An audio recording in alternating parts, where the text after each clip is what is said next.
김현정의 뉴스 쇼.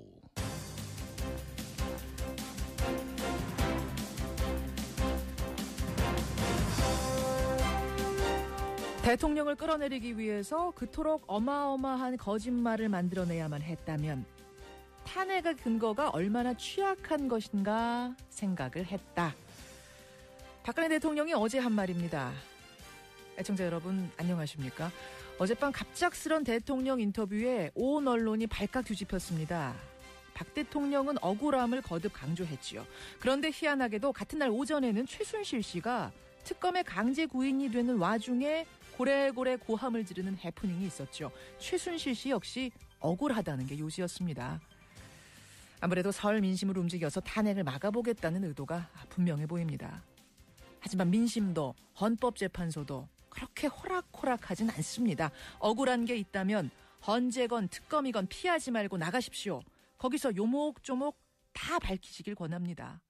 국민이 원하는 건 본질을 비켜간 여론전이 아닌 본질, 진실 그 자체라는 사실. 김현정의 뉴스쇼 출발합니다.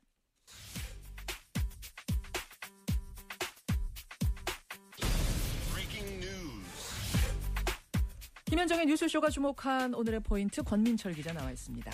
어서 오세요, 권 기자. 안녕하세요. 오늘 첫 포인트 박 대통령의 어젯밤 발언부터 살펴봐야겠죠? 네, 지난 1월 1일 기자간담회 이후 처음 나온 발언이었습니다. 예. 그때와의 재탕이었다고 보면 될 것 같습니다. 어제는 탄핵 반대 운동을 벌여온 정규재 한국경제신문 주필만 따로 불러서 1시간 정도 인터뷰했는데요. 그러니까 이게 개인 인터넷 방송을 이 기자가 하는 건데 그 인터넷 방송에 출연을 하는 형식이었어요. 그렇습니다. 예. 먼저 언론 보도에 대해서 말씀하신 대로 거짓말로 쌓은 산더미라고 이야기했죠. 이 부분 잠깐 들어보죠. 예. 해도 안 되는 사실의 근거를 하면 그냥 깨질 일들이 이렇게 자꾸 나온다는 거는 얼마나 많은 그 오해와 허구와 거짓말이 아주 산더미같이 쌓여 있는가 하는 거를 어떻게 보면 역으로 증명하는 거라고도 보여요. 국정농단을 전면 부인한 말이죠. 예. 따라서 누군가 배후에 있다 이런 이야기도 했는데요. 이 부분도 한번 들어보죠. 그동안 쭉 이렇게 뭔가 진행 과정을 이렇게 좀 추적을 해보고 이렇게 보면 그렇게 좀 뭔가 오래전부터 기획된 것이 아닌가 하는 그런 느낌도 지울 수가 없어요. 솔직한 심정이. 예. 그래서 기획을 했다면 누가 했다고 생각하느냐라는 질문에 대해서는 그거는 지금 말할 수가 없다. 또 이랬단 말입니다. 예. 그렇죠? 그러면서 이제 이게 전체적으로 보면 좀 음모론을 지금 제기를 하는 겁니다. 예. 하지만 오히려 대통령의 어제 발언 자체가 기획한 거다. 이런 느낌을 지울 수가 없네요. 대통령의 인터뷰가 기획이 됐다? 어제 하루를 잠깐 복귀해 보면요. 그러죠. 오전 10시 박한철 헌재소장이 탄핵의 데드라인을 3월 13일로 정했습니다. 공표를 했습니다. 예. 그렇습니다. 그러자 대통령의 변호인들이 반발을 했죠. 중대 결심할 수 있다. 그러니까 변호인 사퇴를 할 수 있다. 이러면은 탄핵 심판을 못 하거든요. 그러니까 탄핵 심판 보이콧까지 시사를 한 건데. 그렇죠. 그리고 나서 11시 반에 최순실이 특검에 끌려 나오면서 기습적으로 고함을 쳤지 않습니까? 그리고 나서 대통령 인터뷰가 나왔습니다. 탄핵이 점점 옥죄어 오자 이 조직적으로 반격을 하는 조직적인 반격, 설 전에 어떤 민심을 좀 모아보자, 흔들어보자 이런 의도가 보이는데 오늘도 그 움직임은 이어지지요. 네, 최순실 변호인 이경재 변호사가 11시에 기자회견을 합니다. 어제 그 자백을 강요받았다는 이 최순실의 말에 대한 배경 설명이 아닐까 싶은데요. 말씀하신 대로 설 연휴를 앞두고 있어서 나름의 여론전을 나선 것 같은 느낌입니다. 그렇죠. 그리고 최순실도 오늘 또 특검에 불려 나옵니다. 어제 들어갈 때는 소란피웠고 또 들어가서는 조용했는데 오늘 또 어제 같은 하루가 될지 한번 지켜보죠. 권민철 기자 수고하셨습니다. 고맙습니다. 그렇게 좀 뭔가 오래전부터 기획된 것이 아닌가 하는 그런 느낌도 지울 수가 없어요. 경제 공동체라는 말을 만들어냈는데 엮어도 너무 어거지로 엮은 거고요. 자유민주주의 특검이 아닙니다. 박 대통령은 모두 공동체의 힘을 밝히라고 자백을 강요하고 있어요. 예, 똑같은 날 오전과 오후로 나뉘어서 이 국정농단 사태의 핵심 당사자 2명이 보여준 이 돌발 행동. 게다가 오늘 최순실 씨 변호인이 갖는다는 기자회견까지 분명히 의도가 있어 보이죠. 탄핵 추진 실무준비단의 간사로 이번 탄핵 소추안을 직접 작성한 분, 검사 출신의 더불어민주당 금태섭 전략기획위원장은 이 상황을 어떻게 보고 있는지 직접 한번 들어보겠습니다. 금태섭 위원장님 안녕하세요. 예, 안녕하십니까. 그러니까 원래 박근혜 대통령이나 최순실 씨가 이런 행동을 계속 해왔던 거라면 그냥 대수롭지 않게 넘길 수도 있습니다만 예. 그동안 입을 꾹 다물고 있다가 갑자기 같은 날 이런 행동, 이런 발언을 하니까 예사롭지 않게 느껴집니다. 예, 그 모습을 보고 충격적이라고 느끼신 분들이 많을 텐데요. 예. 그 답하는 내용 자체는 예상대로라는 생각이 듭니다. 무슨 말씀이세요? 이 말하자면 정상적인 그 국민들이 가지고 있는 질문들이 있는데 예. 그 질문을 받을 수가 없는 상황이거든요. 어허. 그러니까 이제 그 정상적으로 언론에 대면해서 그 해명을 하지 않고 이 질문 내용을 컨트롤할 수 있는 상황에서 또 최순실 씨 같은 경우에는 일방적으로 자기 주장을 한 건데 예. 어제 대통령이 하시는 거를 보니까 정말 나중에 이 사건은 역사에 남아서 우리 후손들도 볼 텐데 예. 이런 분이 대통령을 했다는 것이 정말 우리 시대의 부끄러움이자 수치라고 생각을 합니다. 언제까지 국민들을 창피하게 할 건지 묻고 싶습니다. 이게 혹시 두 사람이 사전에 뭔가 협의해서 기획해서 같은 날 이렇게 마침 폭탄 투하하듯이 돌발 행동을 한 거 아니냐라는 얘기도 나오는데 그건 어떻게 보세요? 실제로 의사연락이 있었는지 있었다면 어떻게 됐는지는 모르겠습니다. 예. 그러나 이심전심으로라도 같은 기획을 한 것이 아닌가. 지금 인터뷰와 또 그 최순실 씨 발언의 목적은 제가 보기에는 헌법재판인 탄핵 심판과 예? 형사재판을 혼동을 시켜서 시간을 끌고 버티기를 하려는 것이 아닌가 싶습니다. 형사재판이고 탄핵심판은 탄핵심판인데 두 개를 헷갈리게 만드는 작전이라는 게 무슨 말씀이세요? 예, 거기에 대해서는 박한철 헌재소장도 말씀을 하셨고 예. 여러 헌법재판관님께서 재판 과정에서 그 대통령의 대리인단에게 이것을 형사재판과 혼동시키려고 하지 마라.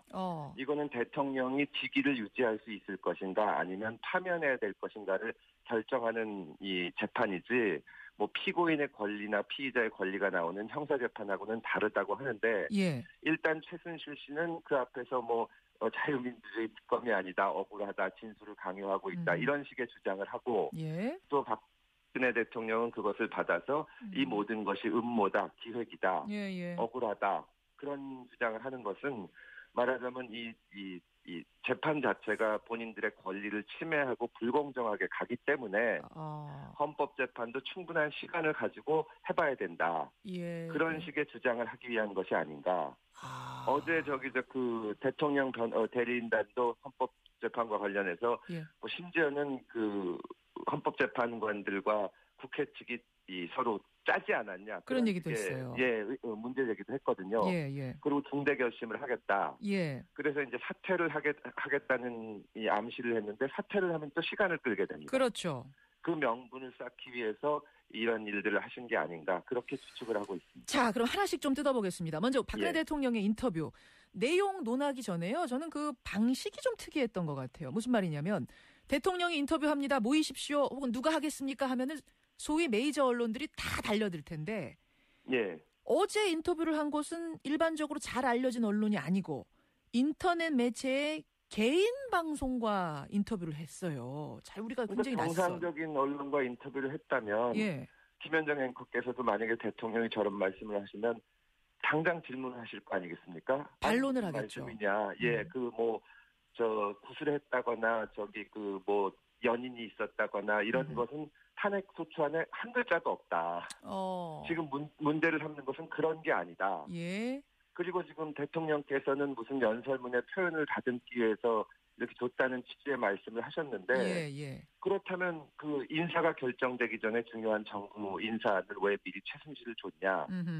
이게 대통령으로서 위법 행위가 아니냐. 이런 질문이 당연히 나오지 않습니까? 그런 걸 하겠죠. 시중에 루머를 묻는 것이 아니라 지금 탄핵의 본질이 되고 있는 그 부분에 대해 질문을 했겠죠. 그것이 당연히 국민들이 갖고 있는 그 의문이고 언론인이라면 다 물어야 되는 질문인데 그렇죠. 그런 질문을 받을 수가 없기 때문에 전에 그 기자회견 같은 거를 하고 사과문 같은 거 낭독할 때도 질문을 안 받지 않았습니까? 그렇습니다. 지금 검찰 수사에도 출석을 안 했고 탄핵 재판에도 출석을 안 했기 때문에 뭔가 말은 하고 싶은데 질문을 받기는 싫고 그래서 이런 형식을 취한 거겠죠. 그러니까 뭔가 컨트롤이 가능한 어떤 매체를 선택한 것이 아니냐. 정말 그 블랙리스트 사건도 있고 그랬지만 언론과 모든 것을 통제하고 싶어하는 것이 분명하게 드러난 장면이라고 봅니다. 일단 그 방송, 그러니까 인터뷰의 방식에 대한 건 그렇고 내용으로 한번 들어가 보죠. 한마디로 요약하자면 억울하다. 이건 뭔가 기획된 음모에 내가 휘말린 느낌이다. 이렇게 얘기를 한 거거든요. 어떻게 보세요? 예, 그 개인이나 집단이나 망해가는 경우에 그 음모론에 기대는 경우가 많은데요. 모든 것이 음모다, 기획이다 하고 있는데 지금 주장하신 내용 자체가 전혀 사실과 달라서 뭐 아시는 것처럼 방금도 말씀드렸지만 제가 직접 그 탄핵소추안을 썼는데 거기 무슨 루머나 이런 거 하나도 없거든요. 정윤회 씨와 미래를 했느냐, 정유라가 딸이냐, 마약을 했느냐, 구술을 했느냐 이런 게 어제 나온 질문이었는데 이런 거는 탄핵소추안에 안 들어가 있어요? 전혀 없습니다. 전혀 없어요? 제가 민주당에서 전략 담당을 하고 있는데 기획 담당을 하고 있는데 저희가 이런 기획 같은 것을 할 당연히 의사도 없고 이런 기획을 할 만한 능력이 되지도 못합니다. 어떻게 저희가 검찰하고 헌법재판소하고 이런 것을 대통령 뜻에 다르게 움직여서 이런 것을 해낼 수가 있겠습니까?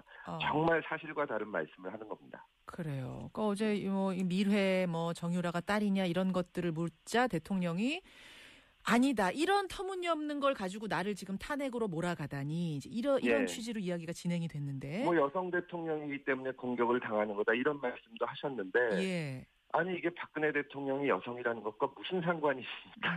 남성이 대통령이라도 당연히 허용돼서 안 되는 일을 그러니까 전면적으로 저지른 거고 어느 나라 어느 시대에 갖다 놔도 탄핵을 당해야 마땅한 일을 지금 하고 나서 이런 식의 그 핑계를 대고 있는 겁니다. 아니 대통령이 어제 또 그러셨어요. 오랫동안 누가 미리 기획을 한 것 같다. 그럼 이제 기획을 했다면 올해 기획을 했다면 그게 금태섭 의원일 수도 있는 거 아닙니까? 금 의원이 지금 탄핵안 쓰셨으니까요. 예. 글쎄 제가 탄핵안을 썼지만 저한테 와가지고 이런 기획을 하자고 하는 사람도 없고 이건 본인이 블랙리스트도 관여를 하고 이런 게 있어가지고 상대방에 대해서도 그렇게 보는 것이 아닌가 하는 생각마저 드는데 정말 어제 보면서 부끄럽다는 생각을 안 할 수가 없었습니다. 박근혜 대통령 인터뷰 그렇고 그런가 하면 그날 오전, 그러니까 어제 오전에는 최순실 씨도 돌발 행동을 했습니다. 특검 사무실로 강제 구인이 되어서 들어가는 그 짧은 와중에 고함을 친 거예요. 여기는 더 이상 자유민주주의 특검이 아니다. 강압 수사를 받아왔다. 억울하다. 진짜 특검이 강압 수사를 했을까요? 일단 사실관계를 명확히 밝히자면 특검은 아직까지 최순실 씨를 조사를 한 번도 못했습니다. 본인이 거부하니까. 그러고 보니까 그러네요. 어제 처음으로 간 거잖아요. 어제 이 체포영장을 해서 소환을 한 것이지.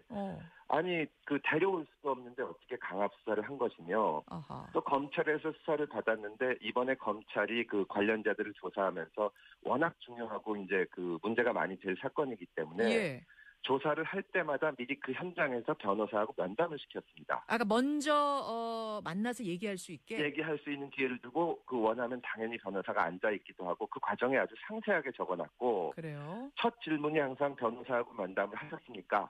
그 무슨 말이에요? 면담을 했다고 답하는 게 무슨 의미가 있는 거예요? 그러니까 이 당사자한테도 확인을 시키고 수사 과정의 적법성을 표현하는 것이죠. 그리고 제가 알기로는 중요한 조사는 거의 대부분 영상 녹화를 한 걸로 알고 있습니다. 영상 녹화까지. 그런 장면들이 다 있는데 이게 재판에 가서 문제를 삼으면은 당연히 판사가 보겠죠. 진짜 강압 수사가 있었는지. 그러겠죠. 그리고 아니라는 사실이 밝혀질 겁니다.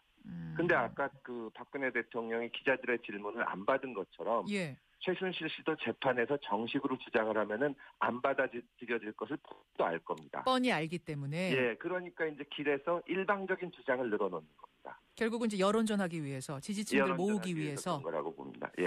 근데 오늘 오전 11시에요. 최순실 씨 변호인 이경재 변호사가 그 강압 수사 관련해서 기자회견을 한대요. 그 아무것도 없는데 어떻게 변호사가 기자회견까지 하겠습니까? 그건 뭔가 있어서 그러는 건 아닐까요?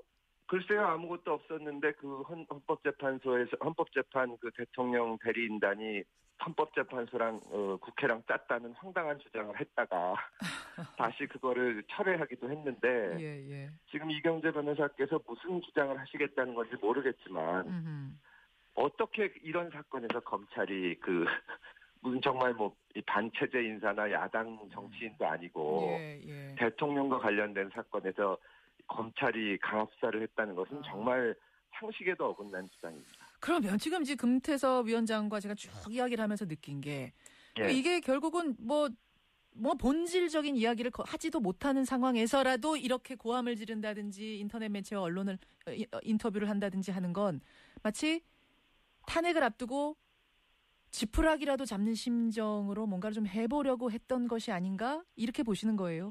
예, 그렇습니다. 일반적으로 이 탄핵이 국회에서 의결이 되면 대통령은 빨리 결론을 내고 싶어 합니다. 자기 권한이 정지돼 있으니까요. 그렇죠. 예. 나와서 얘기하든지 자료를 내면서 내가 억울하다.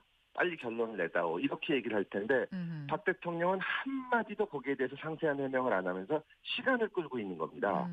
그러니까 어떻게 보면 헌법에서 그 탄핵 제도를 놓을 때 전혀 예상하지 못하는 모습을 보이고 있는 겁니다. 예. 자기가 대통령으로서 권한을 행사 안 해도 좋다. 다만 시간을 끌고 임기를 어떻게 채워보자. 이런 대통령은 아마 그 역사상 찾아보기도 힘들 겁니다. 그래서 이게 지금 사람들이 혼동이 오는 건데 말도 안 되는 대응이라고 할 수 있습니다. 여기까지 말씀 듣겠습니다. 금태섭 위원장님 고맙습니다. 예, 감사합니다. 더불어민주당 금태섭 전략기획위원장이었습니다.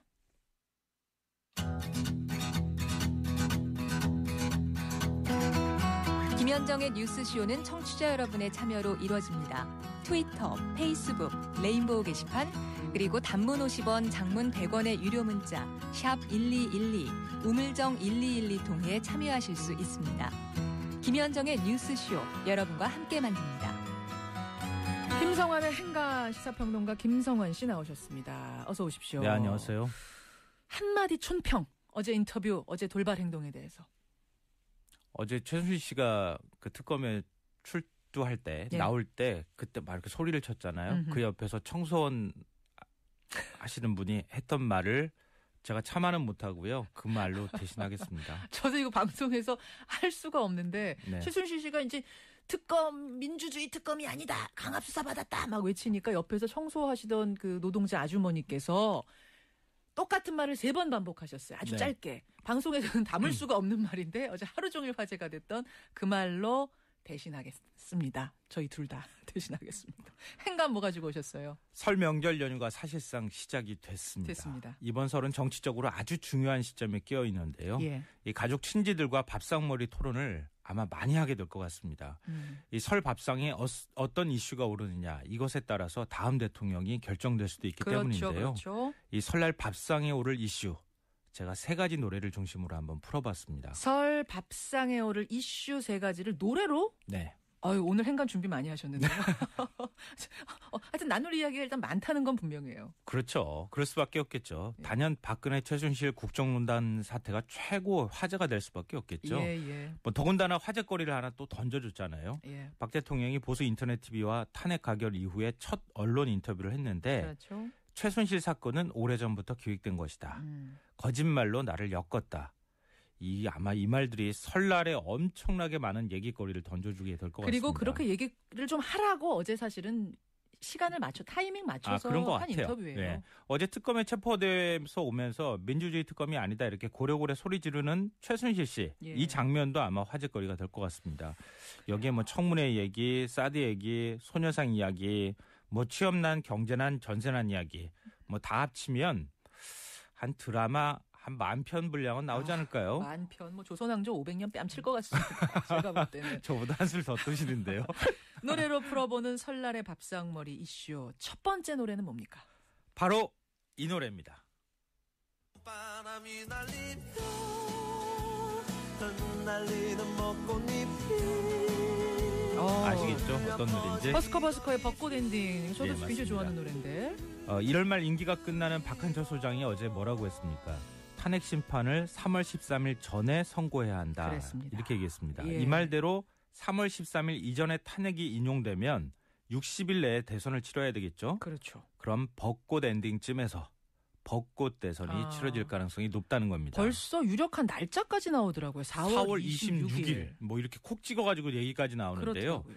이 대선 주자들 입장에서는 어떻겠어요? 청와대에서 벚꽃 구경하고 싶은 마음에 지금 아마 발걸음이 엄청나게 빨라지고 있을 겁니다. 빨라지고 있습니다. 그래서 설 전에도 대권 출마 선언이 줄줄 나왔고요. 줄줄이 나옵니다. 설 직후에도 아마 남아있는 후보들이 대권 출마 선언을 줄을 이으면서 하게 될 것 같습니다. 오늘 유승민 의원이 대선 출마하거든요. 네, 맞아요. 오늘 다른 이슈에 좀 묻힐 것 같기도 하고. 어제 남경필 경기도지사가 또 선언을 하기도 했는데 신문에는 꽤 크게 또 보도가 되기도 했더라고요. 그래요. 벚꽃 엔딩이 첫 번째 노래라면 밥상머리 이슈 두 번째 노래는 뭡니까? 두 번째 이슈도 노래로 설명하겠습니다. 바로 이 노래입니다.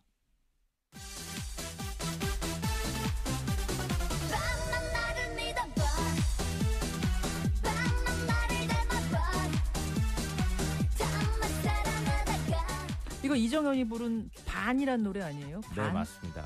아침부터 잠 확 깬다 이러신 분들 계실 것 같은데요. 음악방송인 줄 알고 깜짝 놀랐다고 5113님. 왜 이 노래 고르셨어요? 왜? 아마 이 반만 나를 믿어봐 이 얘기 듣고 무릎 탁 치신 분들이 있으실 거예요. 바로 반기문의 반풍이 불까. 아이고 노래 어떻게 또 잘 골라오셨네. 아니면 미풍에 그치다 사그라들 거냐. 뭐 이런 거 이제 굉장히 큰 화제가 되고 궁금하신 분들이 많을 것 같은데요. 예. 그런데 반기문의 반만 의미에서 제가 이 노래를 선택한 것은 아니고요. 그건 아니에요? 정치의 수가 모두 반반 확률이란 말도 된다. 이런 뜻입니다. 그러니까 예를 들면 반기문으로 되겠느냐, 황교안 권한대행은 또 어떻겠느냐. 보수에서는 이제 그 얘기를 할 것 같고. 그러니까 나올 것 같고요. 문재인 대세로는 과연 계속 갈 수 있을까? 야권에서는 그런 얘기를 하고 있겠죠. 이게 뒤집어질 것인가? 이런 얘기 또 하겠네요. 예, 그리고 결선 투표에서 극적 반전 드라마를 쓰는 후보가 혹시 나오지 않을까? 또 기대하는 사람도 있을 것 같습니다. 그런가 하면 안철수 지지율은 왜 계속 안 오르고 그 자리일까? 오를까 안 오를까? 반반 이 얘기 또 하겠네요. 개헌을 고리로 제3지대에서 모이기는 과연 할까? 아니면 그냥 물 건너간 걸까? 이 모든 가능성이 사실은 반반이라고 할 수 있을 것 같습니다. 반반이에요. 사실 시간이 좀 짧아서 뭐 그런 것들이 그렇게 이루어지겠어라고 하실지 모르지만 바람이 바뀌는 건 그럼요. 민심이 바뀌는 건 순식간이에요. 네, 맞아요. 정말 그래요. 근데 분명한 사실이 하나가 있는데요. 이거는 반반이 아닐 것 같긴 한데요. 뭐요? 정치는 온전한 국민의 지지를 원하죠. 이거는 반반이 아니겠죠. 정치인은 당연히 원하죠. 그렇지만 국민은 아직 반밖에 마음을 주지 않았다. 이 사실도 잊지 말아야 될 것 같습니다. 그렇습니다. 그걸 잡기 위해서는 좋은 정책, 진실성을 가지고선 나와야 합니다. 네, 맞습니다. 노래로 풀어보는 설날 민심, 설 밥상머리 이슈. 마지막 이슈는 뭡니까? 마지막 세 번째 이슈 역시 노래로 풀어보겠습니다. 바로 이 노래입니다.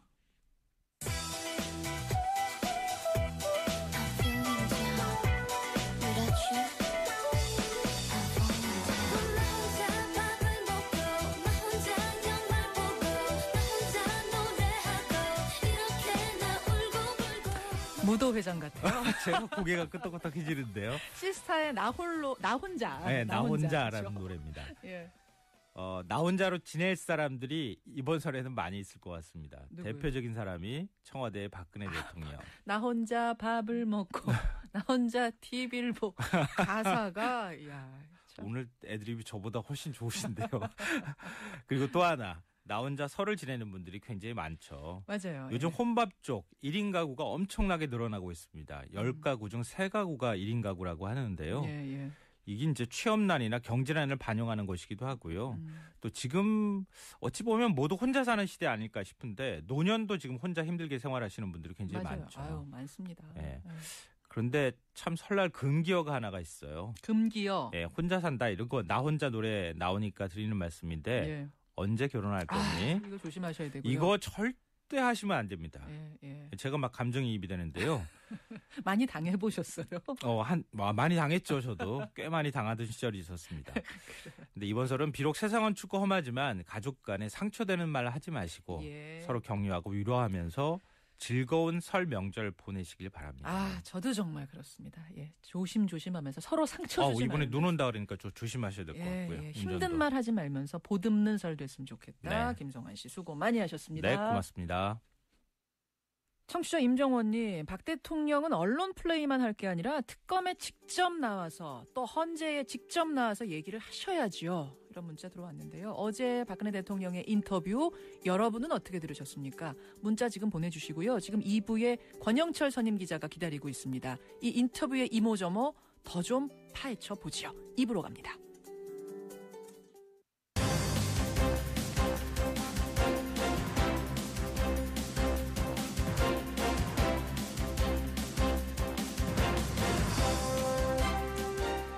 권현정의 뉴스쇼 2부 출발합니다.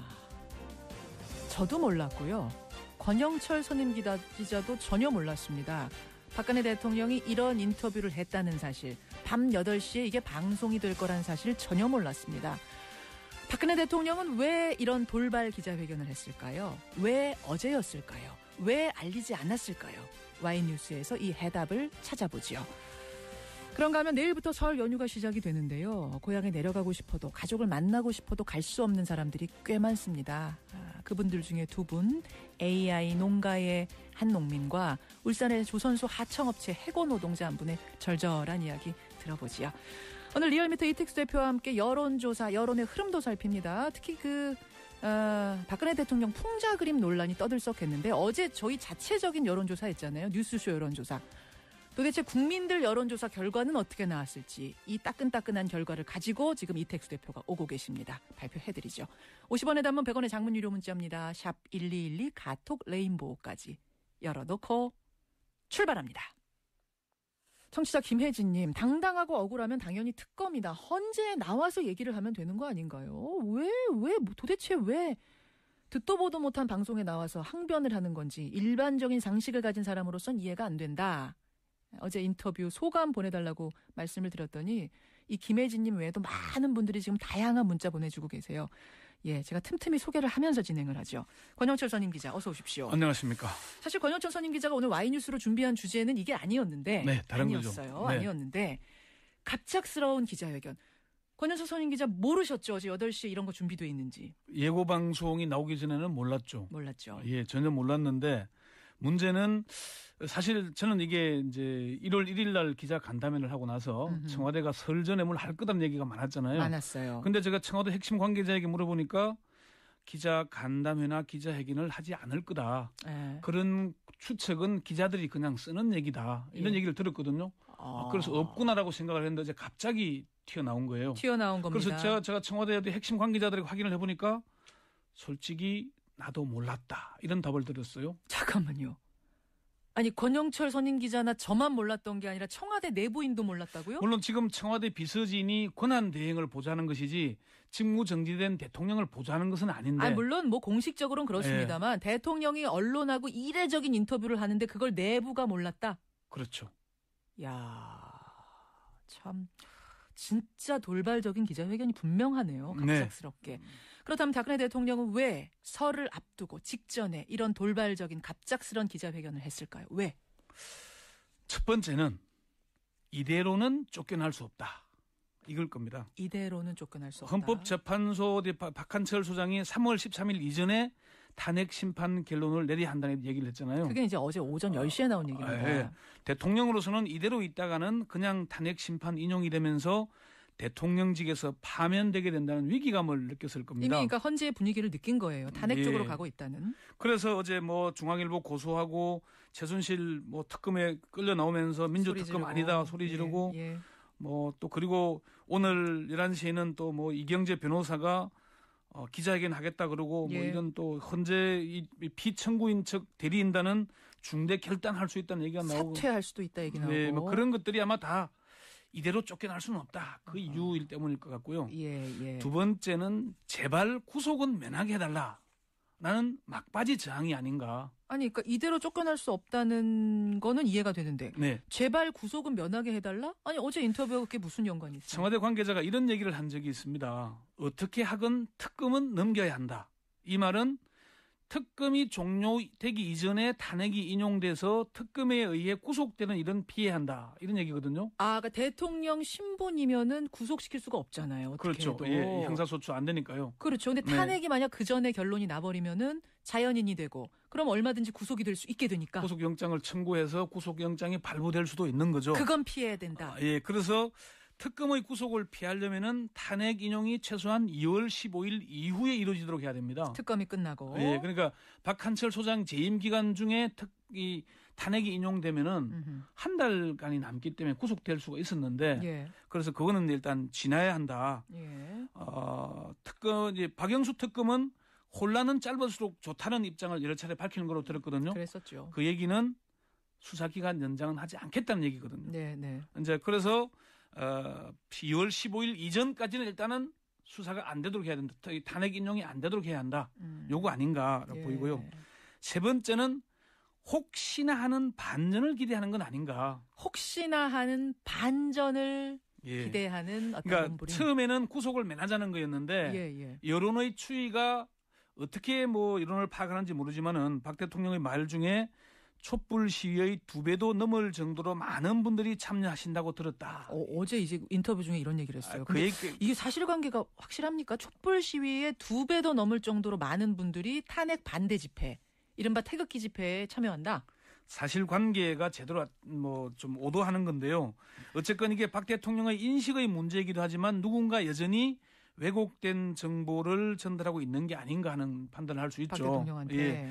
그러면서 그 이유는 탄핵 반대 여론을 조성해서 막판 뒤집기를 해보겠다는 의지의 표현이 아닐까.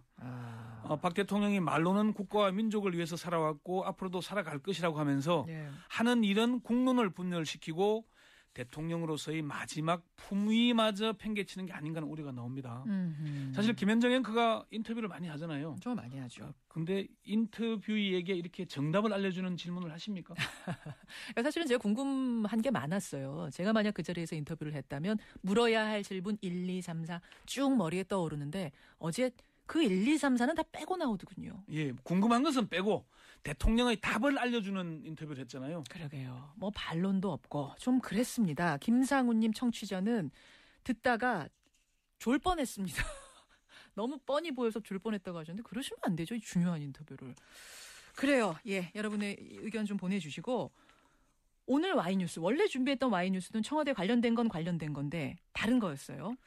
박영수 특별검사팀이 설 연휴 이후에 청와대에 대한 압수수색에 나서겠다는 입장을 공식적으로 밝혔죠. 그랬죠. 그러나 청와대는 청와대에 대한 압수수색은 이전에도 없었고 이후에도 없을 것이라고 그런 입장을 밝히고 있습니다. 청와대에 대한 압수수색은 예전에도 없었고 앞으로도 없을 거다. 예. 청와대가 입장 밝혔어요. 예. 그래서 초유의 청와대 압수수색 이번에는 가능할까? 이렇게 주제를 정해봤습니다. 이게 사실 이제 오늘의 와이뉴스입니다. 네. 특검은 압수수색하겠다는 의지가 분명합니까? 특검의 의지는 분명합니다. 특검의 한 핵심 관계자는 우리는 검찰 특수수사본부처럼 호락호락하게 하지는 않을 것이다. 안 하면 안 했지. 한다고 칼을 뽑았을 때는 그냥 검찰처럼 하지는 않을 거다. 이런 입장을. 그러니까 검찰은 어떻게 했냐면은 계속 기다리고 뭐 대기하다가 청와대에서 싸주는 걸 들고 나왔어요. 들어가서 뭘 한 게 아니라 요거 가져가세요라고 준 걸 들고 나왔는데 그나마 상자가 텅 비어 있어가지고 굉장히 창피당했잖아요. 어쨌건 그래도 뭐 안종범 수첩도 확보하고 했으니까 전 성과가 없었던 건 아닌데. 아주 없는 건 아닙니다. 어쨌건 적극적인 검찰이 주도적으로 한 건 아니잖아요. 그렇죠. 예, 그런 의미. 박영수 특별검사도 청와대 압수수색은 반드시 해야 한다 이런 입장을 밝히는 걸로 전해 들었고요. 그럼 압수수색을 하게 되면 이제 정확한 대상은 어디가 되는 거예요? 청와대 중에서도 어디가 되는 거예요? 아직 확정되지는 않은 것 같습니다. 특검 관계자는 대통령 관저 이런 데는 안 들어가도 비서동이나 경호실 일부 구역에 대한 압수수색을 막을 이유는 하나도 없다 이렇게 얘기를 했거든요. 그러면서 민정수석실을 비롯한 수석실 몇 곳과 경호실의 보안 손님과 관련해 출입자 관리가 제대로 돼 있는지 그리고 대통령 보좌진 이른바 문고리 3인방을 얘기하겠죠. 여기에 대한 압수수색은 필요하다고 말했습니다. 직무정진 중인 대통령이 거주하는 관저는 일단 제외할 방침이 아닌가.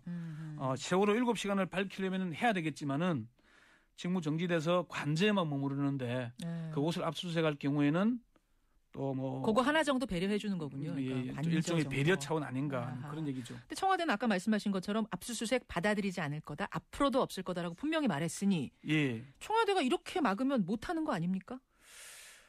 그 청와대 입장은 자관 확실합니다. 이 청와대 핵심 관계자 아까 얘기한 대로 이전에도 없었고 앞으로도 없을 것이라고 얘기를 하면서 청와대는 비서실과 경호실, 안보실 3실 체제이고 전체 시설에 대한 관리는 경호실에서 맡고 있다.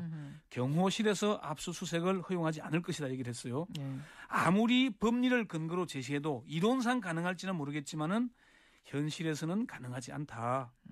그렇게 얘기를 했습니다. 그 정도 얘기하는데 특검이라고 해서 들어갈 수 있을까요? 청와대가 막을 경우에 어떻게 할 거냐 저도 여러 이 법조인들에게 물어봤거든요. 특검 관계자는 청와대 경호실이 막는다면은 관련자를 공무집행 방해 혐의로 구속 기소할 수도 있다. 아직 확정이 안 됐지만 여러 가지 방안을 강구하고 있다 얘기를 했어요. 그게 가능하군요. 청와대 경호실이 막으면 경호실을 구속 기소할 수도 있다. 경호 관계자를. 이게 법원에 영장을 가져가는데 막으면은 공무집행을 방해하는 거잖아요. 그럼 법원에선 영장 발부해 줄까요? 그게 관건이네요. 발부할 겁니다. 지난번에 검찰 특수본 압수영장도 발부했거든요. 그러니까 발부할 가능성이 높습니다. 그래요. 검사장 출신의 한 변호사는 법에 따라 청와대에 대한 압수수색을 하지 못할 이유가 없다. 경호실에서 압수수색을 막을 경우에는 공무집행 방해 현행범이 된다. 예. 이렇게 얘기를 했습니다. 근데 그래요. 그렇게 해가지고 설사 들어갔다 치죠. 압수수색 하러. 들어갔다 손 치더라도 지금 시간이 얼마가 지났는데 청와대가 이미 정리할 거 다 정리하고 이른바 청소가 돼 있지 않겠습니까? 청와대 관계자도 그런 얘기를 했습니다. 두 사람 김기춘, 우병우가 나갔는데 청와대 안에 뭐가 있겠나. 그렇죠. 그들이 나가면서 그들과 관련된 건 이미 사라졌다고 봐야 한다 이렇게 얘기를 했어요. 이미 청소가 됐다는 얘기죠. 그렇지만 압수수색이 필요하다는 의견이 더 많습니다. 그럼에도 불구하고 전직 사정당국 한 고위 관계자는 이미 청소를 했더라도 뒤지면 뭔가 나올 수 있을 것이다. 청와대가 압수수색을 할 때는 깨끗하게 정리했다는 자신감이 있기 때문이겠지만은 증거 인멸했다는 증거까지도 나올 수 있다는 얘기고요. 그러니까 청소를 했다면, 즉 증거 인멸을 했다면 증거 인멸을 한 흔적이라도 찾아와야 된다. 그리고 박근혜 정부에서 청와대에 근무한 한 관계자는 메인 서버에 저장된 문서 그리고 중간에 작업하다가 중간에 저장된 문서도 남아있다 그럽니다. 그 문서는 확인이 가능할 것이고 우병우 전 민정수석과 다른 관련자들이 사용한 컴퓨터 하드디스크를 확보해서 포렌직을 해야 한다. 그렇게 얘기를 했습니다. 검찰이나 특검에서 청와대 압수수색 한 적이 아까 말씀하신 그 간접적인 방법 말고는 과거에 진짜 한 번도 없었어요? 없었죠. 시도는 2번 했는데 2012년 내곡동 사저부지 특검 때 직접 압수수색을 시도를 했었습니다. 그런데 당시 청와대가 막았죠. 형사소송법상의 근거를 들어서 막았고요. 이번에도 지난 10월 29일 안종범 수석과 정호성 비서관, 김한수 행정관 등의 청와대 사무실에 대한 압수수색을 시도했지만은 청와대가 거부하면서 결국 무산됐습니다. 이게 지난번에 국조특위의 국정조사 현장조사도 경호실이 막았잖아요. 그랬죠. 그러니까 뭐 아까 전에 그 영장 들고 가는데 막기 어려울 거다, 뭐 막으면 기소할 거다라는 얘기까지 하셨지만 현실적으로 이번에도 압수수색 안 되는 거 아니야? 이런 생각들을 많이 할 것 같은데. 그러니까 뭐 그래도 막으면 어떻게 할 거냐 그러니까 논리로 싸워야지 방법이 있겠냐고 얘기를 하고 경호실이 무력으로 막는데 물리적으로 대응할 수는 없잖아요. 물리로 부딪힐 수는 없죠. 그런데 이런 얘기를 누가 하는 사람이 있었습니다. 특검이 청와대 입구에서 하루만 버티면은 가능할 거다. 국민의 여론에 의해서 그런 얘기를 하는 사람도 있고요. 국민이 지금 특검 뒤에 있으니까. 그리고 황교안 대행이 제대로 하려면은 이걸 허용해야 되는 거 아니냐. 저는 그 생각도 들어요. 박근혜 대통령께서 어제 참 억울한 게 많다라는 말씀을 한참 하지 않으셨습니까? 정말 그렇다면 오히려 떳떳하게 들어와라. 들어와서 가져갈 거 있으면 가져가 봐라. 가져갈 게 아마 하나도 없을걸? 걸리는 게 없을걸? 이렇게 나가야 되는 거 아닙니까? 그렇죠. 그렇게 해야 되고 특검이나 헌재에 나와서 자기 입장을 밝혀야죠. 왜 숨어서 딴 얘기 합니까?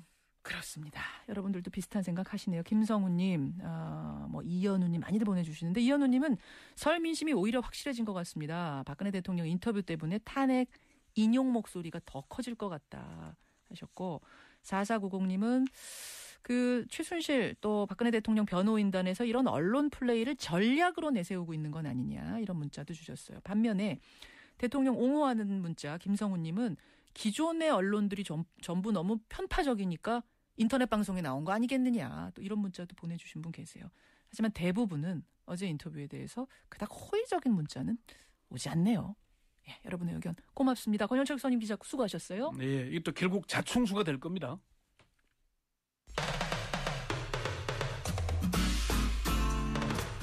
CBS 라디오 김현정의 뉴스 쇼. 이제 내일이면 설 연휴가 시작이 되죠. 지금쯤 떨어져 살던 가족들끼리 전화해서 언제쯤 내려오냐 묻기도 하고 음식도 마련하고 분주하기 마련입니다. 그런데 도저히 이번 설을 웃으며 맞을 수 없는 분들도 있습니다. 그분들 가운데 두 분을 지금부터 만나보죠. 우선 AI 농가입니다. 지난해 11월 AI가 발생하고 지금까지 살처분된 가금류가 무려 3,200만 마리를 넘어섰습니다. AI 농가의 설은 어떤 모습인지 전남에서 유고리 농가를 운영하고 계신 분이세요. 익명으로 연결을 해보겠습니다. 어머님 나와 계세요? 네. 예. 실례지만 지금 연세가 어떻게 되세요? 지금 62인데요. 62. 오리 키우신 지는 얼마나 되셨습니까? 오리 키우는 지 한 10년 좀 됐거든요. 하우스 농가를 많이 하다가요. 예. 이제 하우스도 그게 좀 어려워갖고 오리로 이제 전환을 했어요. 전환을 한 지 이제 10년밖에 안 됐는데 이렇게 큰일을 당하신 거예요. 예, 우리가 전환하면서부터 한 파트 딱 키우고부터 이렇게 AI가 터져갖고요. 아이고. 그때부터 묵기 시작했어요. 그러셨군요. 이제 우리 농가는 안 왔고 깨끗하고 예. 오리도 잘 크고 있는데 그 3km 반경이라는 그 반경으로 해서 묻었어요. 아이고. 그렇게 10년이 됐군요. 매해 AI 올 때마다. 예. 참. 그래갖고 지금 몇 번째 묻고 있고요. 예. 이게 올해 또 이제 이렇게 키우다가 예. 이렇게 못 키우는 거 있잖아요. 그 제한 걸려갖고. 이동 제한 걸려서 유고리를 한번 팔고 나서 또 새로운 오리를 데려와야 되는데 데려오지를 못하고 있는 상황. 네, 이제 분양을 못한. 와서 이제 키워야 되는데. 그렇죠. 제한이 걸려갖고 지금 못 들어오고 있죠. 어머님. 네. 이제 곧 설이잖아요. 설인데 지금 깎아사죠. 설도 되는데 예. 이말도 또 얼말도 되잖아요. 월말도 되고. 네, 얼말도 되면은 전기세가 지금 밀려갖고 있죠. 또 세금도 뭐 엄청 많이 나오대요. 그런 것도 지금 밀려갖고 있고요. 자녀는 몇 두셨어요? 셋이요. 다들 외지에 지금 나가 있습니까? 결혼해서?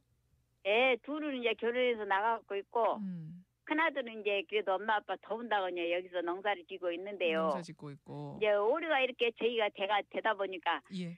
아직 결혼도 못 시키고 예. 그런 실정이에요 지금. 그러면 따님 두 가족은 이번에 설에 어떻게 오긴 옵니까 고향에? 못 오죠. 오지 말라고 그랬죠. 왜요? 왜? 손자 손녀들이 오면은 예. 세배한다고 하면 할머니 할아버지한테 세배하면은 담은 10,000원이라도 세뱃돈을 줘야 되잖아요. 줘야 되는데. 그런데 그런 줄 돈도 없어요 지금. 아이고 손주들 얼마나 보고 싶으셨을 텐데 그 외지에 있는 손주들 명절에나 한 번씩 오는 걸 텐데 그것도 오란 말 못 하셨어요. 이제 오지 말고 이제 이거 풀려갖고 이제 우리가 오리 키워갖고 돈 모아주면 이제 돈잔 되면은 오니라 그래 이제 말하죠. 거의 우리 킨 농가들은 거의가 다 내 심정일 거예요. 다 자식들 오지 말라고 그런다고. 자식들 오지 말라. 아니 기분이 나야지 자식들 오면 음식도 해주고 그렇죠. 세배도 받고 할 텐데 지금 초상집 같은 분위기니. 지금 다 그런 거 저런 거 세금 낼 거 그런 거 생각하면 앞이 캄캄해갖고 눈물이 먼저 앞을 가리려고 그래요 지금. 제한 걸린 농가들이라도 담은 구정대 생계비라도 담은 얼마씩이라도 이렇게 정부에서 내 보내준다 하면은 그런 거 갖고 그래도 웃음 웃고 가족들 오락해서 웃고 이렇게 설도 맞이하고 그럴 텐데 그런 것도 없잖아요. 명절도 차라리 없었으면 좋겠어요. 그 텅 빈 오리 농장 보고 있으면은 이거 참 어떤 기분이 드세요? 안타깝죠. 언제나 거기서 이제 오리가 있어. 그러고 깨기가고 이러고 돌아다니고 그러면은 그거 잘하는 그거 모습 보면은 기분이 좋죠. 내 자식 키운 거 마냥. 예. 지저분한 거 오리 똥 싸고 그래도 지저분한지도 몰라요, 아딸이. 예. 그랬는데 텅 비어있고 그러니까 속상하고 좀 그래요. 그래도 다행인 건 사료 사놓은 거 나중에라도 좀 새로운 녀석들 오면은 그때 주면 되긴 되겠어요, 그건. 사료 남은 것도 폐기 처분해야 돼요. 그거 놔두면은 그게 거기에서 또 혹시 병균이 있을란가 모르니까 다 폐기 처분하고 그래요. 아이고 이게 지금 우리 할머님 댁만 그런 게 아니라 주변이 다 이런 거잖아요. 농가들. 오리 농가, 닭 농가. 우리 농가들은 대부분 다 그렇죠. 다 그런다고 봐야죠. 서로 만나면 무슨 말씀들 하세요 요즘? 언제 이거 풀려갖고 해년맞이 이렇게 AI가 아픈게 언제 이 AI 이런 것이 이런 병이 안 와갖고 우리가 웃음 웃고 이렇게 명절날 자식들하고 웃음 웃고 넘기냐. 아니 나라 원망도 좀 드시겠어요. 이렇게 되기 전에 좀 일찌감치 막아줬으면 좋을 텐데 어쩌다가 전국적으로 일파만파 퍼지게 했나 이런 원망도 좀 드시죠. 그렇죠. 이제 우리나라에서는 온 다음에 막 소독 알아가고 뭐 알아가고 막 그러잖아요. 이걸 어떻게 말을 할 수가 없어요. 말할 수가 없어요. 이런 심란한 상황에서 설을 맞았습니다. 딸에게 손주에게 오라는 말조차 못하는 상황에서 그래도 어머님 방송 나오셨으니까요. 방송으로라도 한마디 보고 싶다, 복 많이 받아라 해주시죠. 우리 손자 손녀들 많이 보고 싶은데 할머니가 많이 보고 싶은데 설이 와도 세뱃돈 놓고 그러니까 좀 참았다가 다음에 할머니 돈잔 우리 키워갖고 볼면은 보자. 보고 싶다. 보고 싶다. 우리 딸도 보고 싶고 사이도 보고 싶고 아들도 보고 싶고요. 그래요 지금. 아이고 눈물이 나오네요. 아이고 저도 눈물이 나오네요. 아이고 참 힘내시고요 할머님. 네. 예. 아유 이런 날 있으면 또 좋을 날도 오겠지요. 네, 그렇죠. 예. 그런 거 보고 이제 살아야죠. 이제 뭐 얼마나. 이 설 지내고 다음 설 올 때는 손주들 와서 올해 못 준 그 세뱃돈까지 2배로 두둑하게 주실 수 있었으면 좋겠습니다. 네. 건강하시고요. 네. 고맙습니다. 전남에서 유골이 농장을 운영하고 계신 할머님 한 분을 먼저 만나봤습니다. 이어서 해운업계로 가보겠습니다. 조선소에 구조조정이란 폭풍이 몰아치면서 지금 조선 3사에서 일하는 하청업체들은 더 추운 겨울을 나고 있는데요. 울산의 조선소 합청업체에서 일하다가 일자리를 잃은 분이세요. 지난 1년간 3번 해고가 됐다는 정동석 씨 연결이 돼 있습니다. 정동석 씨 나와 계시죠? 예. 예. 아니 하청업체에서 근무하셨으면 어떤 일 하신 거예요? 건조부에서 그라인더 작업을 수행하였습니다. 그라인더 뭐 가는 작업 하신 거예요? 그렇죠. 철판을 갈아내는 철판 가는 작업. 일하신 지는 얼마나 되셨습니까? 20년째 하고 있습니다. 근데 1년 사이에 한 번도 아니고 3번 해고라니 이게 무슨 말입니까? 경기가 악화되면서 그러니까 그 하청 업체장들이 더 이상 업체를 할 수 없다는 그런 얘기죠. 근데 3번 해고는 어떻게 3번을 당하셨어요? 업체장이 폐업을 선언하고 예. 도저히 할 수 없다. 그래서 또 새로운 인수자가 나서서 업체를 인수하고 또 저희들 또 고용 승계되고 예. 또 근무를 하였고. 아하. A란 업체에서 근무하다가 여기 사장이 난 도저히 못하겠다고 B한테 인수하고 B가 또 C로 인수하고 이렇게 되다 보면 3번 해고가 가능하겠군요. 예, 그렇죠. 그래서 근데 요번에 이제 그 폐업의 최종 공고 만료 시한이 1월 31일까지입니다. 예. 그러니까 이번에는 또 다른 인수자가 나타나지 않았기 때문에. 그렇죠. 그렇죠. 예. 27, 8, 9, 30, 31일까지만 지나면 그다음부터는 완전 실직 상태가 되시는 거예요. 그렇죠. 저희들에게 일할 수 있는 일자리를 달라. 예. 그래 요구를 하였지만 무조건 어렵다. 무조건 그러니까 어렵다. 앞으로도 더 많은 인원을 구조조정해야 되니까 예. 책임지지 않겠다는 얘기죠. 지금 정동서 씨 같은 처지에 처한 분이 얼마나 됩니까, 대략? 여기에 현대중업 조선소에서 예. 1만 명 이상의 일자리를 잃었죠. 하청 노동자들이. 하청 노동자들만 한 1만 명이 지금 정동석 선생님 같은 이런 상황이에요. 저희들 같은 경우에는 또 노동조합을 하였다는 이유로 예. 이제 취업이 안 되는 거죠. 아하. 문화계에만 블랙리스트가 있는 게 아니고 하청 노동자한테도 블랙리스트가 있는 거죠. 그리고 앞으로도 또 1만 4천 명의 인원을 더 구조조정한다고 하니까 뭐 원하청 가리지 않고 지금 뭐 구조조정에 광풍이 불고 있는 거죠. 뒤숭숭하겠네요. 그냥 분위기가. 이런 상황에서 설 연휴가 시작이 됐는데 우리 정 선생님은 고향이 어디십니까? 경주입니다. 예. 경주. 예. 고향엔 어떻게 내려가세요? 못 갑니다. 이래서 가겠습니까? 이래서 가겠습니다. 원래는 가세요, 명절에? 아, 그렇죠. 꼬박꼬박 갔었죠. 꼬박꼬박. 예. 아니 그렇더라도 좀 아무리 처지가 이렇더라도 가족들이니까 이해할 텐데 좀 찾아가시지 그러세요. 면목 없는 거죠. 늙은 모친하고 한테 또 걱정거리 또 안겨드리는 것도 그렇고 그래서 이번에는 도저히 못 가겠습니다. 그러면 선생님 아예 다른 직종으로 이직해볼 생각은 안 해보셨어요? 20년 이상 조선업종에서 철판을 다루고 이 일을 하였었는데 예. 다른 어떤 일이 되겠습니까? 아, 그렇습니다. 그 배 만들던 사람을 이제 그 업종에서는 서로 쇠밥 먹던 사람 이렇게 표현한다면서요. 그렇죠. 표를 만지면서 일을 하였었는데 일밖에 할 줄 몰랐고 그렇죠. 그러다 보니 어떻게 가서 뭐 다른 조그마한 장사라도 하겠습니까? 그 정도에 벌어놓은 것도 없고. 예. 예. 하루를 벌어서 하루를 먹고 살았는데. 예. 쇠밥 먹던 사람이 어떻게 다른 밥을 지금 이제 와서 먹을 수 있겠느냐. 또 뭐 장사라도 하고 싶어도 미천이 있어야 하지 않겠느냐. 이 말씀. 그렇죠. 예. 아, 진짜 그 어린 자녀 둔 분들은 어떻게 사세요? 그냥 입에 풀칠하는 게 문제가 아니라 아이들 가르치려면 그 돈도 만만치 않은데. 방법 없습니다. 닥치는 대로 일을 하는 거죠. 닥치는 대로. 아니, 쇠밥 먹던 사람이 다른 일을 뭐 마땅히 하려고 해도 할 일도 없다면서요. 어떤 것들 하세요, 그럼? 전국을 떠도는 거죠. 전국을 그냥 일자리만 있다고 하면 뭐 막노동이든 뭐든 전국을 떠돌아다니면서 애들 키워야 되니까. 네. 그렇죠. 뭐 설 되면은 이제 새해 소망을 서로 묻고 이르기 마련인데 제가 참 정동석 선생님한테는 소망 묻는 것도 죄송스럽습니다만 그래도 꼭 좀 이루어지기를 바라면서 소망 한마디 하실까요? 저희들은 다른 소망 없습니다. 일할 수 있는 일자리만 보장해달라. 딱 그 한 가지 소망밖에 없습니다. 꼭 현장으로 돌아가서 일하고 싶습니다. 저희들의 소원은 그거 하나밖에 없습니다. 그거 하나밖에 없습니다. 월급이 많고 적고 문제가 아니라 일할 수 있는 일자리가 좀 나왔으면 좋겠다. 그렇죠. 참 절절하게 이 말씀이 들리네요. 힘내시고요. 네. 예. 다음 명절에는 좀 편안한 목소리로 다시 인터뷰할 수 있기를 기대하겠습니다. 네, 고맙습니다. 예. 울산의 조선소 하청업체에서 일하다가 해고가 되셨어요. 1년에 3번 해고를 당한 정동석 씨 연결해봤습니다. 음향 뉴스 현장.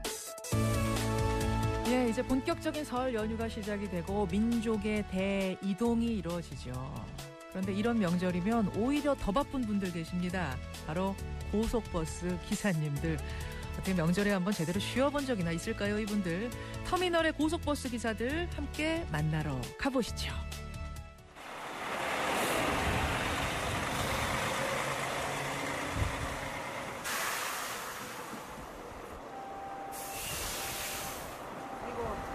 어르신 얼른 오셔요.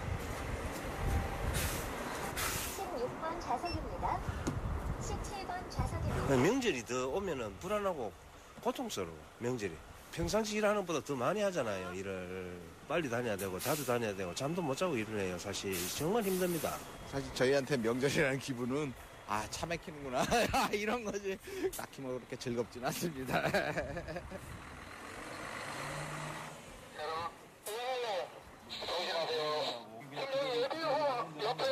4월이면 만 23년인데 한 번도 성묘를 한 번 못했어요. 한 23년 동안. 추석이든 설이든 한 번을 못 갔어요. 떡국 같은 것도 기대를 안 합니다. 휴게소에서 떡국을 끓여주면 아이고 여기서 오늘 한 살 더 먹는구나 이런 마음으로 일합니다. 차에서 내리셔가지고 가족분들이 배웅 나오거나 그러면 이제 만나잖아요. 그때는 되게 뿌듯하죠. 내가 이렇게 모시고 왔구나. 예매하신 거예요? 예매한 것도 있고요. 그냥 지금 것도 있고요. 그거 두 개 다 그냥 뽑아주세요. 청주 9시 걸려서 발권할게요. 또 내려가는 거 맞죠? 내일 거. 네. 첫째도 안전이고 두 번째도 안전이죠. 저희 소망은 안전하게 그냥 정년 때까지 무사히 마치는 게 항상 새해마다 이렇게 비는 게 그거예요. 아이고 어머니 설 때도 저는 일합니다. 밥 많이 드시고 맛있는 거 많이 사잡수고 방 따뜻하게 하고 그렇게 지내세요. 다음에 뵐게요. 23년 동안 명절에 성묘 한 번을 못 갔다는 그 기사님 목소리 애틋하게 들리네요. 그래도 이분들이 계셔서 우리가 빠르고 안전하게 고향에 다녀올 수 있는 거겠죠. 고맙습니다. 설 명절을 앞둔 고속버스 기사님들 음향뉴스 현장이었습니다.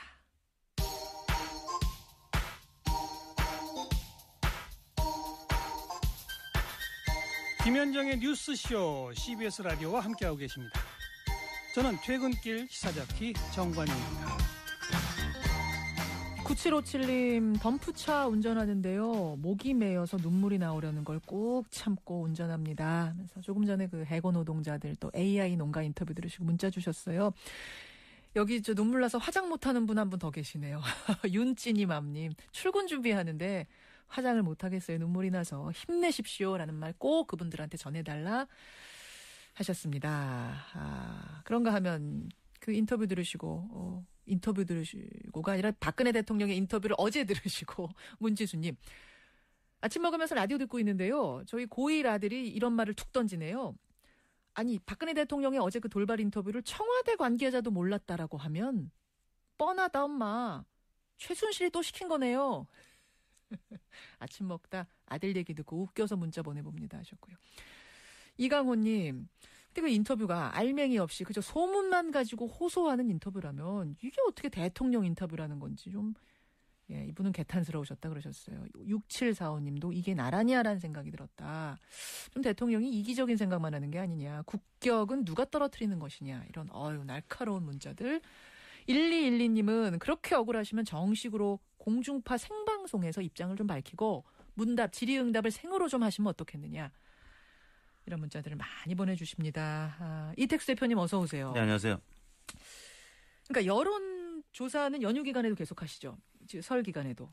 저희 정례조사는 잠깐 쉬고요. 그런데 이제 언론사에서 우리가 특집 조사 같은 건 하시고 진행되고 있습니다. 그러니까 지금 어제 그 최순실 씨의 돌발 행동이라든지 박근혜 대통령의 돌발 인터뷰는 아마 설 민심, 설 기간 동안 이 얘기 좀 여러분 많이 하십시오. 그리고 보수층 결집하십시오. 이런 의도가 분명히 있을 거거든요. 네. 이것도 어떻게 여론의 반영이 얼마나 될까요? 영향을 얼마나 대통령 입장에서는 박근혜 대통령 국정 수행 평가 여론조사가 지금 다 일제히 탄핵 정국과 맞물려서 중단이 됐기 때문에 박근혜 대통령이 이런 매체를 통해서 여러 가지 해명을 해도 반영될 수 있는 지표가 현재로서는 없습니다. 다만 일부 조사기관에서 황교안 권한대행에 대한 국정수행 평가가 있긴 합니다만 그것은 박근혜 대통령과 직접 또 관련성 있는 지표가 아니기 때문에 그렇죠. 실제 이게 개량화될 수 있는 그런 창구는 없다고 봐야 될 것 같습니다. 그런 조사들이 지금 이루어지고 있지는 않은 상황. 네. 누가 이제 일부러 이번 명절 기간 동안 하면 또 모르겠습니다만. 네. 그래요. 자, 사실은 이제 박근혜 대통령과 최순실 씨의 이 타이밍이 왜 이때를 타이밍으로 잡았는가 분석을 하다 보면 많은 시사평론가들이 그 얘기를 하시더라고요. 더러운 잠이라는 박근혜 대통령 풍자 그림. 네. 이 그림으로 보수층이 결집을 하고 있는 이 분위기에서 박근혜 대통령이 인터뷰를 하면 그리고 최순실 씨가 그런 억울함을 호소하면 아마 결집층이 더 모이지 않을 거라는 계산도 했을 가능성이 있다. 네. 이런 분석 나오지요, 대표님. 그래서 저희가 이 그 더러운 잠이라는 박근혜 대통령 풍자 그림에 대한 여론이 지금 진짜로 어떻게 흘러가고 있는 건지 여론조사를 긴급히 돌려봤습니다. 김현정의 뉴스쇼 의뢰로 말이죠. 네, 표창원 의원이 2주 연속 이슈 메이커가 돼서 지난주 선출직 공직자 정년제도 조사에 이어서 이번 주에도 표창원 의원발 이슈 조사를 해봤습니다. 다음과 같이 질문했는데요. 최근 국회에서 전시된 박근혜 대통령을 풍자하는 누드 그림을 둘러싸고 논란이 확산되고 있습니다. 예. 선생님께서는 박 대통령 풍자 누드 그림에 대해서 어떻게 생각하십니까? 이렇게 물었는데요. 박 대통령 풍자 누드 그림에 대해서 어떻게 생각하십니까? 1번. 그림도 전시 장소도 문제가 없다. 그림도 문제 없고 국회 회관에 전시한 것도 문제 없다. 1번. 네. 2번은 그림은 문제가 없지만 전시 장소가 부적절했다. 국회가 부적절했다. 3번은 그림에 문제가 있지만 전시 장소는 괜찮았다. 4번은 그림 자체도 전시 장소도 부적절했다. 모두 부적절했다. 네, 이렇게 물었는데요. 어떻게 답변하세요? 가장 많은 의견은 그림, 전시 장소 모두 부적절했다. 37.4%로 나타났고요. 예. 그림도 전시 장소도 문제 없다. 반대 의견이 27.3%로 대략 10%포인트가량 모두 부적절했다는 의견이 많았고요. 예. 세 번째는 그림은 문제 없으나 전시 장소가 부적절했다. 16.5%로 나타났고. 그림은 문제 없으나 전시 장소가 부적절했다. 16.5%. 마지막으로 전시 장소는 괜찮지만 그림에 문제가 있었다. 이 의견은 가장 적게 나타나서 5.3%로 나타났습니다. 그러면 이게 어떻게 됩니까? 일단 그림 자체만 따로 떼고 봤을 때 전시 장소와 상관없이 이 대통령을 풍자한 그림 자체만으로 봤을 때는 문제 있다 없다 어떻게 비율로 나와요? 네, 그림에 대한 인식, 그러니까 표현의 자유에 대한 평가일 텐데요. 문제가 없다라는 의견이 43.8%로 나타났고요. 부적절했다는 의견이 42.7%, 1%포인트 격차, 아주 팽팽한 수준으로 그림에 대한 인식은 찬반 양론이 거의 비슷하게 나타났습니다. 국회의원 회관이라는 장소는 제쳐두고 그림 자체만 봤을 때 문제 없다가 43.8, 부적절하다, 문제 있다가 42.7. 그럼 아주 근소한 차이긴 하지만 문제 없다는 의견이 조금 더 많이 나와요. 표현의 자유에 대해서는 인정하자는 의견도 많이 나타난 것 같습니다. 그럼 전시 장소만 따로 떼서 봤을 때? 네, 이번 전시 장소가 국회였는데 이 부분에 대해서는 부적절하다는 의견이 좀 많았습니다. 53.9% 예. 2명 중에 1명꼴로 부적절하다는 의견을 나타냈고요. 문제없다라는 의견은 32.6%로 10명 중에 3명꼴로 나타났습니다. 전시 장소에 대해서는 부적절하다가 53.9%, 전시 장소 문제 없다가 32.6%. 따로 떼서 봤을 때 전시 장소 문제 있다가 더 많이 나왔네요. 네네. 이렇게 나왔군요. 뉴스쇼 청취자들만 대상으로 문자조사 간략하게 제가 약식으로 했을 때는 한 75% 정도가 그림에 문제 없다. 이런 게 좀 많이 나왔는데 역시 국민조사에서도 그림 자체에 대해서는 문제 없다가 43.8%. 하지만 장소에 문제가 있다라고 제기하신 분이 꽤 많았어요. 네. 어떻게 조사하셨어요? 이번 조사는 1월 25일 전국 19세 이상 성인 510명을 대상으로 스마트폰 앱과 유무선 자동응답 전화 혼용 방식이었고요. 무선 90%, 유선 10%의 비율이었고 응답률은 총 통화 6,608명 중에서 최종 510명 응답해서 15.4%였고요. 표본 오차는 95% 신뢰 기준에서 플러스 마이너스 4.3%포인트였습니다. 예. 대선 후보 지지도 가보겠습니다. 이번 주는 어떻게 또 출렁거렸습니까? 네, 저희가 주중 집계를 이번 주는 설 연휴 때문에 하지 않았고요. 어제 발표된 문화일보 엠브레인 조사를 소개해드리겠습니다. 한 달 전쯤에 그러니까 1월 초에 신정 연휴 특집 조사랑 비교하면 문재인 전 대표가 좀 상승을 했고 반기문 전 총장이 하락하는 모습을 나타냈고요. 어떻게 수치가 나왔어요? 조사 결과 문재인 전 대표가 1위로 나타났는데요. 31.2%. 문재인 31.2%. 반기문 전 총장이 16%로 2위였고요. 차이가 31.2하고 16이면 꽤 크네요. 지난달 조사와 비교하면 문재인 전 대표는 4.3%포인트 올랐고 반기문 전 총장은 4.2%포인트 하락해서 거의 비슷한 수치로 오르고 내렸습니다. 그 다음은 누굽니까? 3위는 이재명 성남시장인데 10.7% 지난달 대비 1.9%포인트 하락했고요. 황교안 총리 7.9% 지난달 대비 1.3%포인트 올랐습니다. 황교안 총리가 4위예요? 4위로 나타났고요. 오차범위 내이긴 하지만 안희정 지사가 바로 뒤를 이었는데 7.4%. 안철수 전 대표도 7.4% 공동 5위를 기록했고요. 안희정, 안철수 7.4로 공동 5위. 상승폭은 안희정 지사가 3.6%포인트 올라서 매우 컸습니다. 안희정 3.6%포인트 상승, 안철수 1.7%포인트 상승. 이렇게 해서 공동 5위로 나타났고요. 박원순 시장이 2.1%로 7위, 유승민 1.8%, 손학규 1.6% 순으로 나타났습니다. 그래요. 그 뒤로 이제 김부겸 0.9, 심상정 0.4, 남경필 0.4 이렇게까지 수치가 나왔군요. 여기서 조금 주목해 볼 만한 거라면 초반의 반풍이 예상보다는 예상했던 것보다는 좀 약하다는 걸 느낄 수가 있고 황교안 권한대행 지지율이 안희정, 안철수 의원을 넘어섰다는 거 이것도 주목해 볼 만하네요. 그렇습니다. 반기문 전 총장은 여러 구설이 있었고 또 정치 교체를 외쳤지만 기존 정치인들의 대선 행보와 별다른 점이 없었다라는 점 그리고 국민의당이 거리를 두면서 중도 진보 성향의 유권자가 이탈을 했고 또 계속되는 특검 헌재 변론을 통해서 생중계되는 현 정부에 대한 비판적 기사 등이 악재로 작용을 한 것 같고요.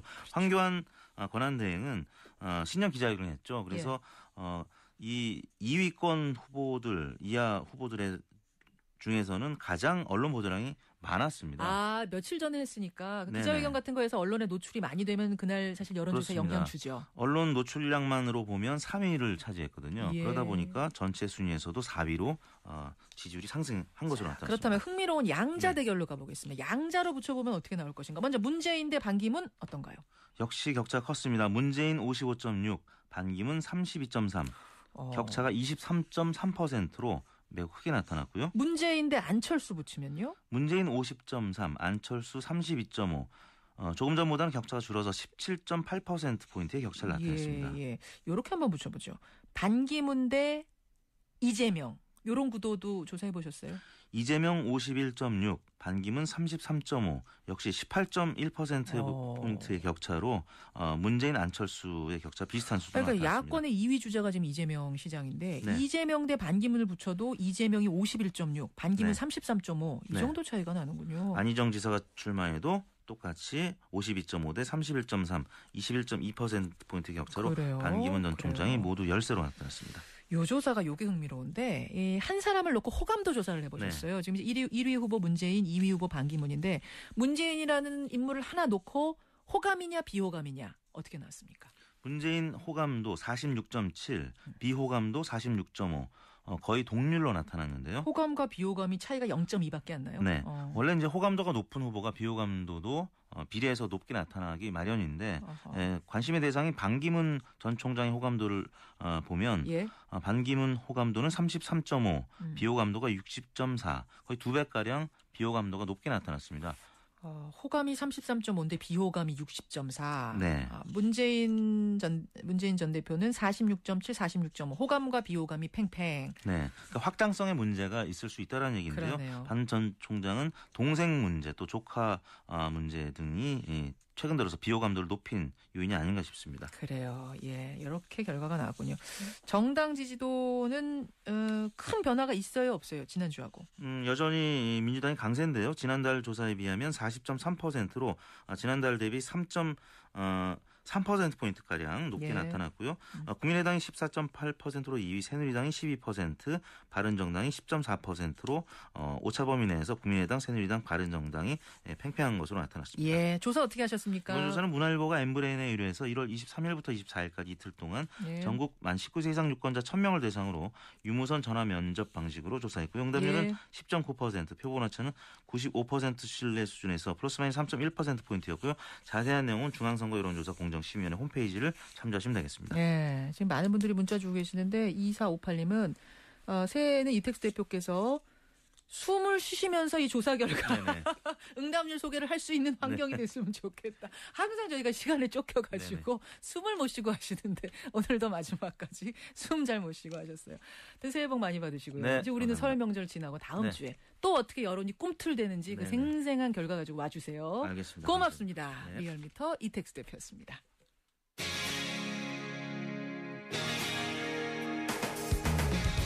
여러분께서는 지금 CBS 라디오 김현정의 뉴스쇼를 함께하고 계십니다.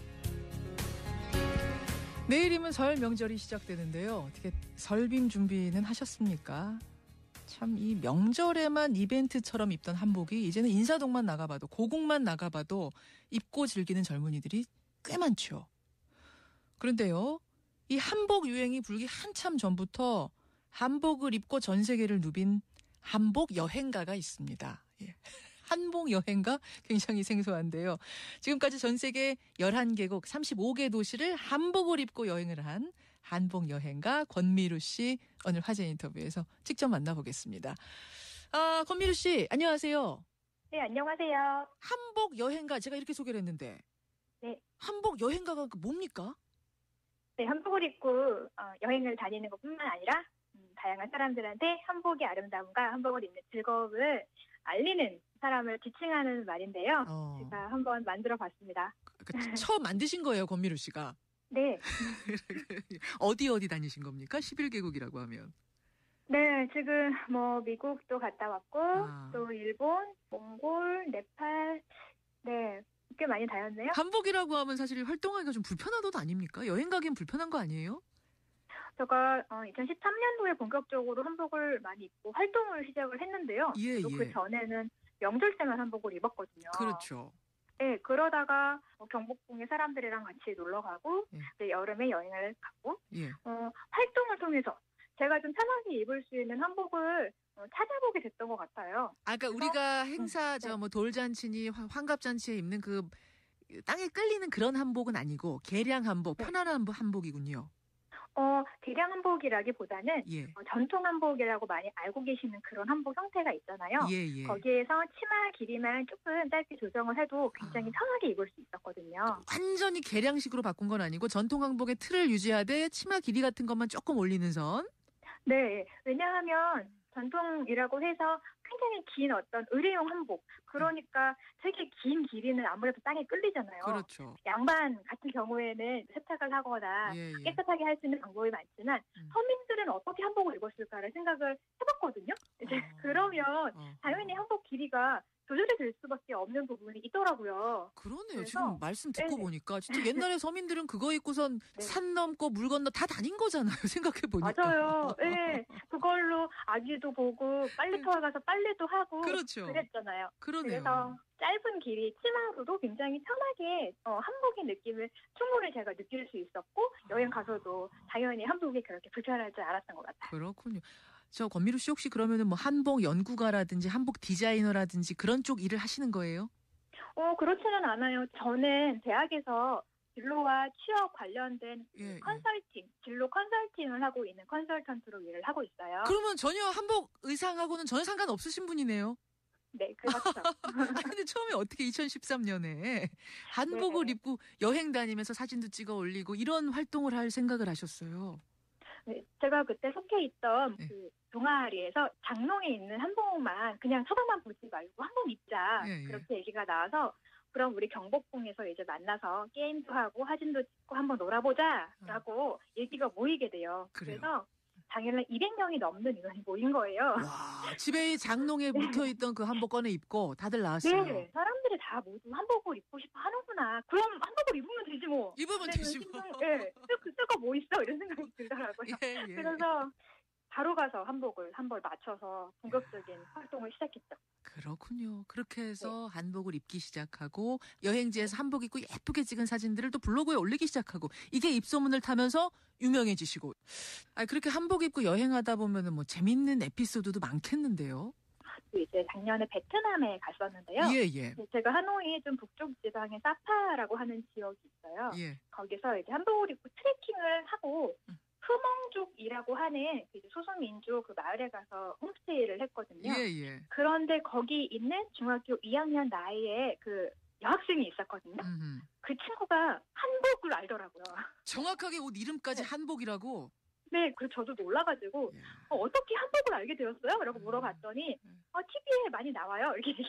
그러니까 지금 권미루 씨가 이렇게 한복을 입고 여행을 다니는 게 참 귀한 게 그분들이 한국 드라마, TV를 통해서 또 한국의 연예인 좋아하다가 책으로 배운 한복을 권미루 씨를 통해서 실물을 처음 본 거잖아요. 한복 전도사네요. 그야말로 걸어다니는 한복 전도사. 네. 자, 어떻게 평상시에도 입으시는 거예요? 여행 갈 때만 입으시는 거예요? 네, 오늘도 입고 나가려고 지금 입고 있습니다. 야, 이게 참 그러네요. 그러니까 생활 속에 이미 권미루 씨는 생활 속에 한복이 들어와 있는 건데 아직도 한복이 낯선 분들, 그분들에게 짧은 조언을 해주신다면? 네, 곧 설 명절이에요. 이 설 명절에 한번 그 장롱 속에 있었던 한복을 꺼내서 입어보시면 어떨까요? 아마 가족들하고 모였을 때 더 즐거운 느낌을 더 공유하실 수 있을 거예요. 내가 입고 나가면 다른 친척도 이쁘다 나도 용기 낼까 이러고 또 입을 수 있겠어요. 그럼요. 너무 나만 튀는 게 아닌가 걱정을 하시는 분이 계시거든요. 그렇기 때문에 같이 한번 입어보시는 경험이 정말 소중한 추억이 되실 것 같아요. 의무감으로 가끔 입는 그런 의상이 아니라 진짜 고와서 예뻐서 일부러 찾아 입게 되는 그런 한복으로 자리 잡기를 바라면서 한복 여행 계속 열심히 해주시고요. 여기저기 한복의 아름다움 잘 전해주시길 바랍니다. 네, 감사합니다. 고맙습니다. 한복 여행가 권미루 씨였습니다. 그 사이에 들어온 속보입니다. 박원순 서울시장이 이번 대선에 불출마를 하기로 결심을 굳혔다라는 연합뉴스 기사가 보이는데요. 현재 주변에서는 말리고 있으나 본인은 결심을 했다 이런 내용입니다. 저희가 지금 박 시장 측근에게 전화 시도를 하는데 전원이 꺼져 있습니다. 뭔가 심상치는 않아 보이네요. 오늘 10시 반 기자회견 어떤 내용이 나오는지 주목해야겠습니다. 설 명절 잘 보내시고요. 저는 내일 연휴 첫날 뵙겠습니다. 고맙습니다.